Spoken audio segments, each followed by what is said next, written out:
Hello आणि नमस्कार एग्रिकॉस.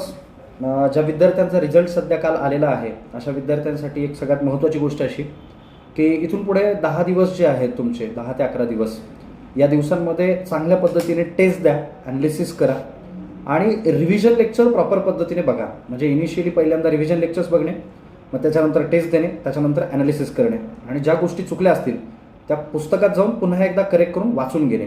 या पद्धतीने सध्या तुम्ही पुढच्या 10 दिवस चालू ठेवावं सगळं काम.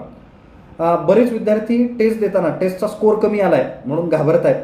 तर अशा पद्धतीने कुठेही घाबरू नका, काळजी करू नका. स्कोर जरी कमी आला तर बऱ्यापैकी नवीन गोष्टी तुम्हाला त्या टेस्टमधून शिकायला मिळतात. टेस्टच्या ॲनालिसिसमधून तुम्हाला बरेच प्रश्न कशा पद्धतीने सोडवायचे आहेत, क्वेश्चन सॉल्व्ह करताना आपला ॲप्रोच कसा असला पाहिजे, ह्या गोष्टी तुम्हाला ॲनालिसिसमधून कळत आहेत.